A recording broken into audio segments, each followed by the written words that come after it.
Hello friends, हमारे इस YouTube channel PPC learning में आप सभी का स्वागत है। आज का टॉपिक है लीडरशिप। तो आइए लीडरशिप के बारे में कुछ स्टडी करते हैं।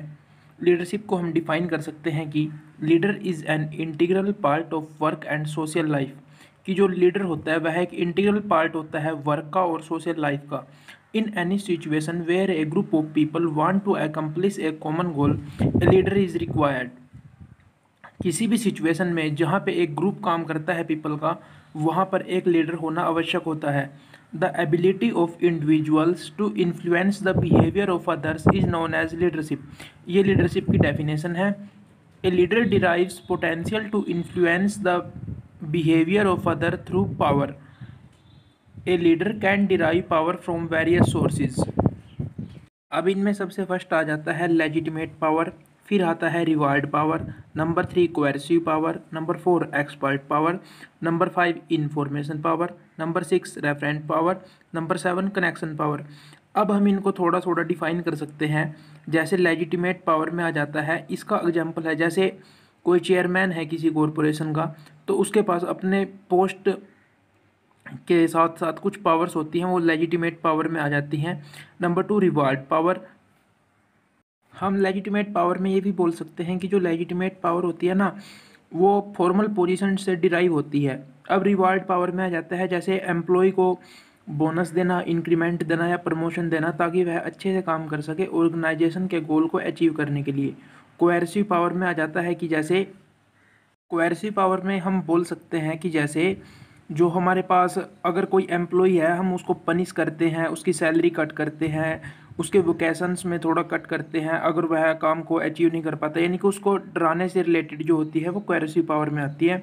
अब एक्सपर्ट पावर में हम बोल सकते हैं कि हर व्यक्ति किसी न किसी कला में निपुण होता है और वह अपनी उस कला के माध्यम से अपने जो साथी एम्प्लॉय होते हैं उनका भी काम कर सकता है। जैसे कोई अकाउंटेंट है, वो अपने काम में ज़्यादा परफेक्ट है, तो वह बाकी सभी भी जो उसमें एम्प्लॉय हैं उनका जो अकाउंट से रिलेटेड जो काम होगा वो उसकी हेल्प ले सकते हैं। अब है इंफॉर्मेशन पावर। अब है इंफॉर्मेशनल पावर। इसमें हम बोल सकते हैं कि जिस किसी भी इंडिविजुअल यानी कि जो लीडर है उसके पास किसी ऑर्गेनाइजेशन से रिलेटेड जितनी ज़्यादा इन्फॉर्मेशन होगी, उसकी इन्फॉर्मेशन पावर उतनी ही अधिक होगी। अब है नंबर 6 रेफरेंट पावर और number 7 connection power. Referent power किसी भी लीडर के पास होती है उसके ट्रेड्स और स्किल्स के कारण, और कनेक्शन पावर में हम बोल सकते हैं कि किसी के पास कनेक्शन पावर को डिफाइन किया जा सकता है कि उसका कनेक्शन किन किन इन्फ्लुएंशियल यानी कि किन किन प्रभावी पीपल्स के साथ ज़्यादा कनेक्शन है, उस हिसाब से हम कनेक्शन पावर को डिफाइन कर सकते हैं। इस तरह से हम इन सभी पावर्स को डिफाइन करते हैं। अब नेक्स्ट टॉपिक है नेचर ऑफ लीडरशिप। इसमें कुछ पॉइंट्स के माध्यम से हम नेचर ऑफ लीडरशिप को भी डिफाइन कर सकते हैं। जैसे leadership depends upon personal traits. हम इसमें बोल सकते हैं कि जो लीडरशिप है वह हर किसी के बस की बात नहीं होती, यानी कि every individual not a leader, कि हर कोई लीडर नहीं हो सकता। कई बार जो गुड मैनेजर होता है वह इतना अच्छा लीडर साबित नहीं होता जितना कि एक बैड मैनेजर, यानी कि जो अच्छा मैनेजर नहीं होता वह एक अच्छा लीडर हो सकता है। ये जो मैनेजर और लीडर है ये अलग अलग होते हैं। Every manager is not a leader.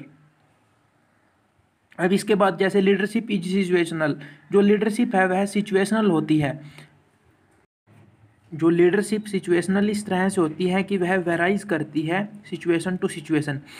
अब है थर्ड लीडरशिप वर्सेस मैनेजमेंट। ये दोनों अलग अलग होती है। मैनेजमेंट में तो हम बोल सकते हैं कि every individual related to each other with a formal chain, कि हर इंडिविजुअल यानी कि मैनेजर और जो उसके एम्प्लॉय हैं वह फॉर्मल तरीके से एक दूसरे से जुड़े हुए होते हैं। लेकिन लीडरशिप में ये जरूरी नहीं है कि वो सभी एक दूसरे से फॉर्मल वे में जुड़े हुए हों। अब लीडरशिप एक फंक्शन है। Role model.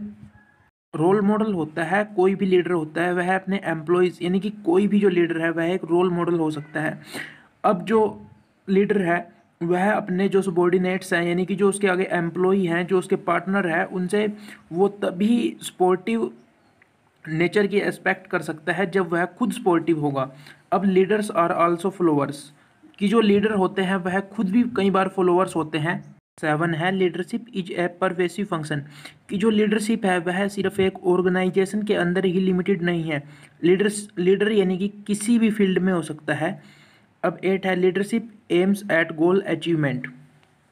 पॉइंट जो leadership aims at goal achievement है, हम डिफाइन कर सकते हैं कि जो लीडर होता है वह वर्कर्स को मोटिवेट करता है ताकि वह अपने गोल अचीवमेंट में कामयाब हो सके। अब हम पढ़ेंगे इम्पोर्टेंस ऑफ लीडरशिप की। लीडरशिप की इम्पोर्टेंस क्या है, जिसको हम बोल सकते हैं कि एक लीडर के फंक्शन क्या है, यानी कि function of a leader.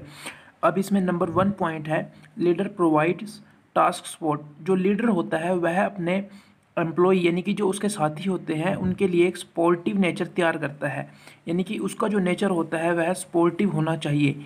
Psychological support, जैसे काम करते करते किसी भी कोई भी इंडिविजुअल कई बार डिप्रेशन में चला जाता है, तो वह जो लीडर होता है उसको साइकोलॉजिकल वे से भी मोटिवेट करता है। जैसे वह उसको गाइड करता है किसी प्रॉब्लम के बारे, उसको सपोर्ट करता है, उसका कॉन्फिडेंस डेवलप करता है और उसको उसकी कैपेबिलिटीज़ याद दिलवाता रहता है कि वह क्या कर सकता है।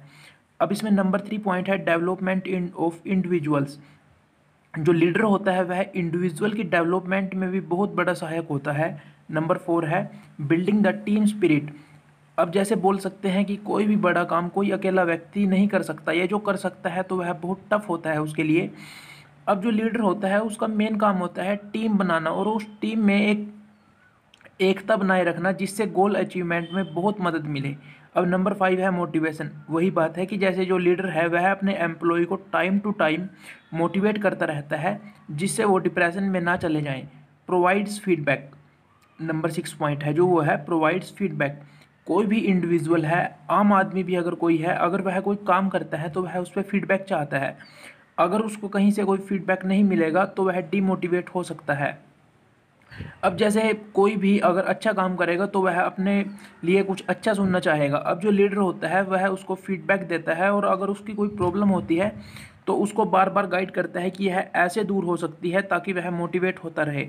अब इसमें नंबर 7 है फैसिलिटेट्स चेंज एंड नंबर 8 है मेंटेन डिसिप्लिन।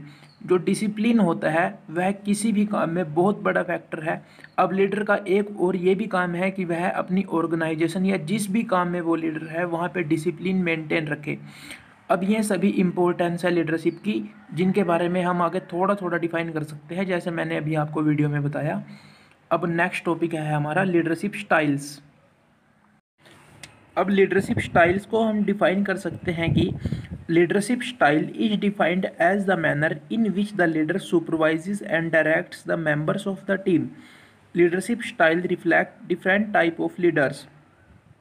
कि जो लीडरशिप का जो स्टाइल है उसको इस तरह से डिफाइन किया जा सकता है कि कोई लीडर किस तरह से अपने एम्प्लॉय को सुपरवाइज और डायरेक्ट कर रहा है। अब जो एम्प्लॉय है वो तो ऑर्गेनाइजेशन में हो सकते हैं, लेकिन जो लीडर होता है वह हर फील्ड में हो सकता है। तो हम यहाँ एम्प्लॉय की जगह मेंबर ऑफ द टीम भी बोल सकते हैं। अब जैसे इसको हम 3 तरह से डिफाइन कर सकते हैं, जिसमें नंबर 1 है classification on the basis of rewards, number 2 classification on the basis of power and number 3 classification on the basis of authority. अब हम इन सभी के बारे में अगली किसी वीडियो में स्टडी करेंगे। लीडरशिप स्टाइल्स और भी लीडरशिप के कुछ 1-2 टॉपिक और बचता है, उसको हम अगली वीडियो में स्टडी करेंगे। तब तक के लिए अपना ध्यान रखिए। Thank you. अगर आपको वीडियो अच्छी लगी हो तो वीडियो को लाइक कीजिए और चैनल को सब्सक्राइब कीजिए। Thank you.